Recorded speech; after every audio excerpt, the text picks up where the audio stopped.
Meu avô, meus avós foram operários numa fábrica. Meus pais foram operários numa fábrica. E eu fui operário na mesma fábrica durante 7 anos. Eu me lembro que na nossa época, eu tenho 58 anos de idade, né? E na época todo mundo entrava com 14 anos de idade a trabalhar.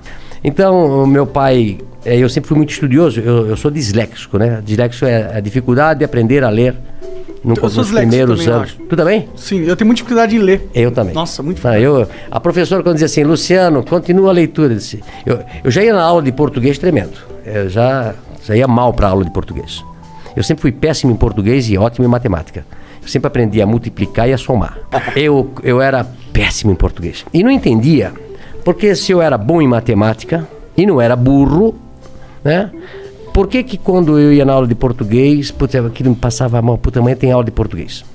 E aí a professora, eu acho que na 5ª série, 6ª série, a professora disse, Luciano, continua a leitura. Eu não ia, não. E os outros meus amiguinhos lendo o atrasômetro, a burocracia. Começava a gaguejar, o pessoal começava a rir. E aí, eu não entendia. Aí eu pensei, o que eu vou fazer? E eu comecei a estudar em casa. Eu comecei a ler gibi na época, né? Livro, tudo que jornal, tudo.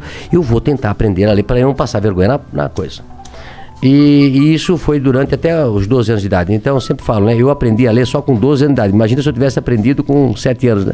Quem tem filho disléxico, tá? Ele não é burro, ele não é malandro. Ele aprende de maneira diferente, né? Procura um fonoaudiólogo. Como é que eu descobri depois que eu era coisa? Porque eu tive filhos depois na escola com dislexia, né? A gente fez simpósio. A nossa cidade tem colégio, a cultura, que é especializado em quem é disléxico, né? Os Estados Unidos tem escola para disléxico, onde todo mundo é disléxico. Recentemente eu recebi um tudo audiobook. Não, aprende através do silábico. Entendi. Beabá. Hoje é construtivismo, você aprende a ler a letra inteira. Isso é um erro do Brasil aí, tem que mudar essa. O Brasil é assim, acho que a França é assim, a parte oeste americana é assim, que aprende menos do que o silábico. Pode crer. Tá? Então, aí a gente mandou professores para Curitiba para ensinar meus filhos a ler. E eu digo para você, quem tem um filho disléxico ou um filho que tem, esse filho pode virar um problema no adulto, porque ele foi marginalizado na escola, né? E eu, graças a Deus, depois aprendi e tal. Mas eu saí então de pais operários. Eu comecei numa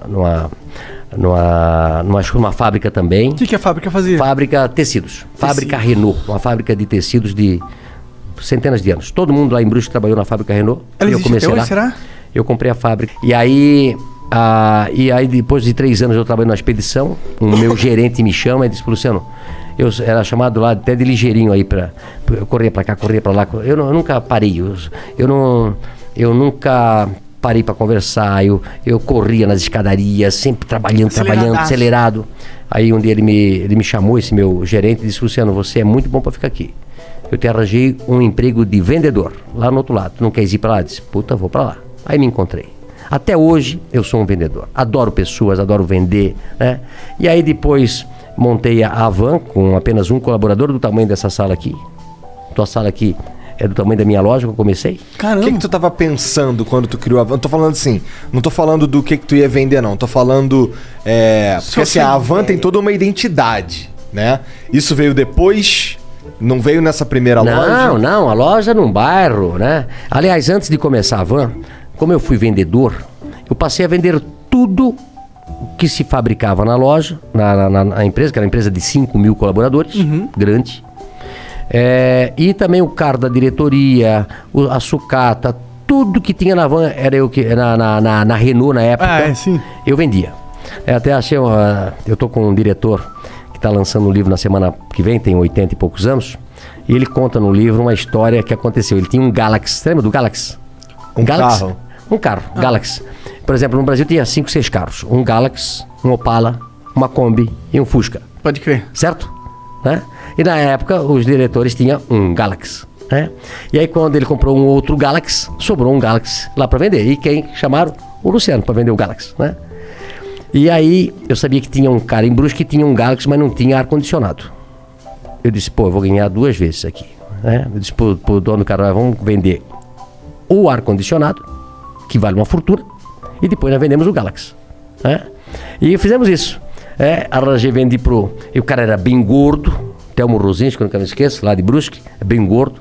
Então, eu vendi o ar-condicionado, tirei o ar-condicionado, vendi o ar-condicionado quase com o preço do Galaxy, e depois vendi o Galaxy. Foi um sucesso, né? Até hoje eu não esqueço disso, né? Então, assim, ó, depois disso, eu montei primeiro uma tecelagem de toalha, em 1984, com 22 anos de idade. Da hora. 22 anos de idade. E depois eu montei a van. Por que você tinha esse negócio de montar empresa? Porque seu pai e sua mãe eles eram operários. Eles tinham alguma coisa de montar empresa, né? Dentro deles? Não, e meu pai dizia assim, Luciano, eu começava das 7 da manhã às 5 da tarde. E meu pai trabalhava das 5, 1h30. E aí antes de eu ir pro escritório onde eu trabalhava, eu passava no lugar que meu pai trabalhava, que era um subsolo. Trabalhou 42 anos num porão. Meu pai. Caralho. 42 anos. Vitamina D faltava bastante. Pô, coitado. E aí eu dizia, pai, agora eu vou montar uma empresa pra mim. Ele disse, estás doido, Luciano? Eu tô aqui a vida toda de operário. Tu já tá naquele escritório bonito ali. Fica ali, o emprego teu é bom. Olha só, o pai passou a vida toda aqui. Disse, não, pai, eu vou montar um negócio pra mim. Conhecimento. Eu digo que o conhecimento vale mais do que um diploma. Não é isso? Total. Não é a faculdade que vai fazer. É o teu conhecimento, a tua força de vontade. E eu disse, pai, eu vou montar uma tecelagemzinha e vai dar certo. Aí montei uma tecelagemzinha, depois tirei meu pai da fábrica e botei ele a trabalhar comigo. Ah, que da hora. Essa não tem hora para trabalhar, não tem dia para trabalhar, não paga hora extra pra gente e muitas vezes dá prejuízo. E muitas vezes você quebra e perde tudo que tinha. É verdade. Então, como eu tinha 22 anos de idade, eu vou tentar. Não tinha namorado, não tinha casado ainda, nada. E a tecelagem foi muito bem. Tirei meu pai da fábrica. E aí depois, 2 anos depois, montei a van. 1986, com 24 anos. Eu e Vanderlei. A van. Hang e Vanderlei. Um sócio que eu tive durante 5 anos. Entendi. Mas o que aconteceu com a tecelagem? Ela cresceu? Não, aí a tecelagem trabalhei durante até 90 e pouco, uns 10 anos. Tendo a van junto. Junto, né? Entendeu? E depois eu vendi a tecelagem. Entendi. Quem que era esse seu sócio aí do começo? Vanderlei. Quem que... Era um supervisor de vendas que trabalhava comigo na Renault. Entendi. Aí ficamos 5 anos juntos, separamos, ele tem a empresa dele hoje e a van continuou.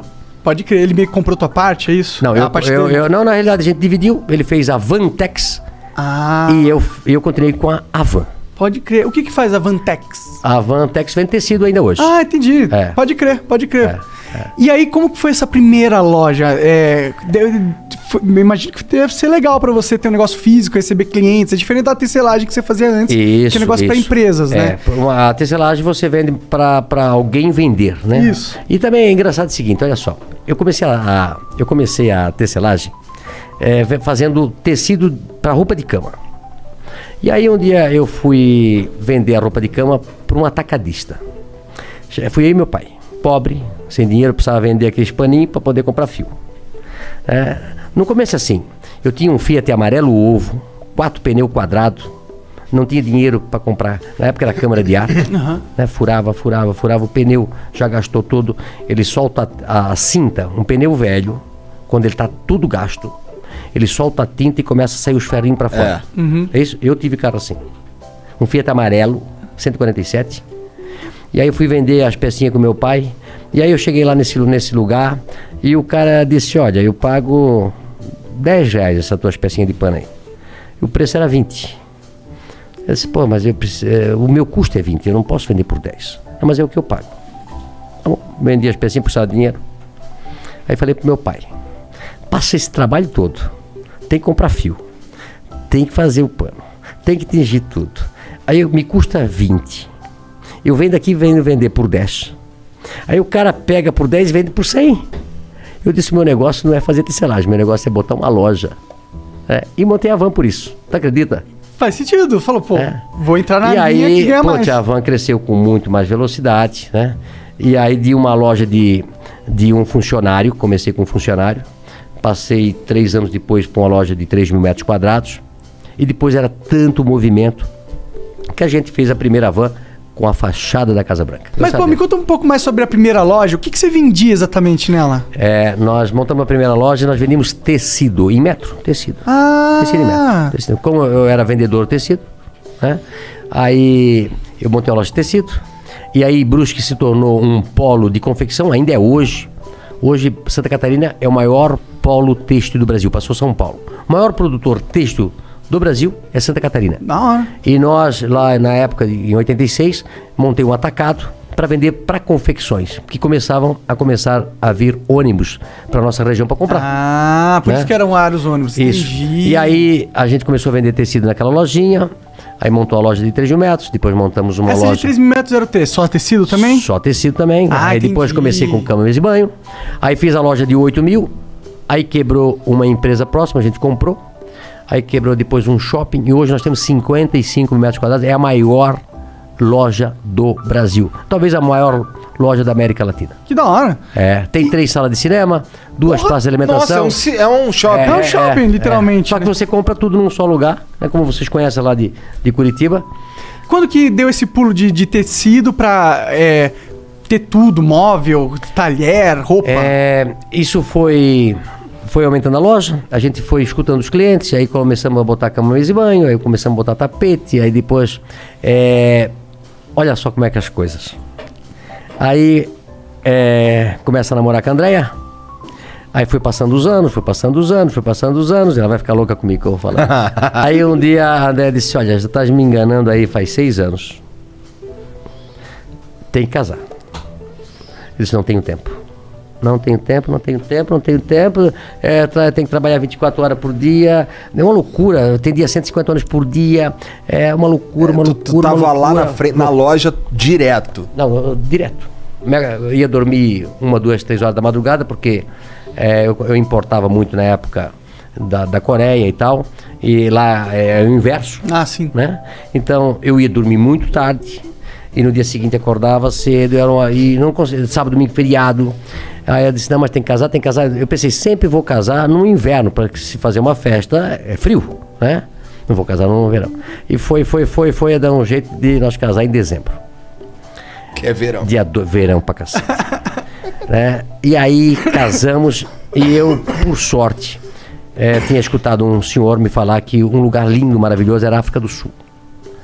Aí marquei a viagem para a África do Sul, casei no sábado, fui para a África do Sul no domingo, cheguei na segunda e voltei na sexta.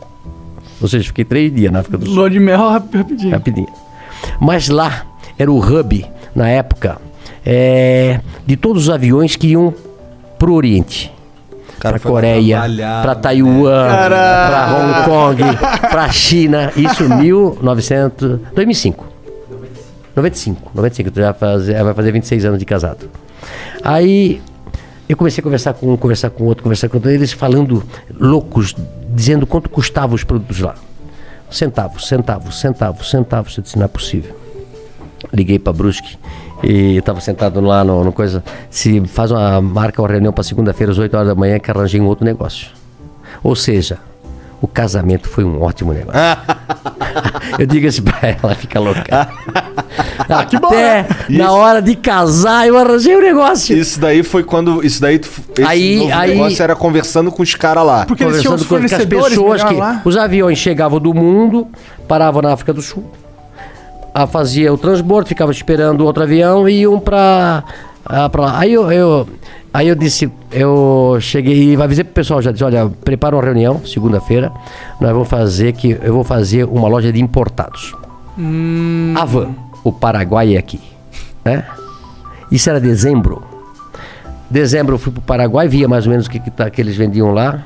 Janeiro já fui para Las Vegas, tem uma feira de importado, tinha lá. E no ano seguinte já fui no mês seguinte já fui para China, para tudo quanto é lugar. E aí começamos a importar produtos importados na época, que o dólar estava muito defasado. Mas foi um sucesso quando a gente abriu, então eu incorporei todos esses produtos aí que se vê hoje. Foi nessa época aí. Entendi, foi do caraca, o cara tirou do casamento a van moderna. Tá aí. Mas tu sabe de uma coisa?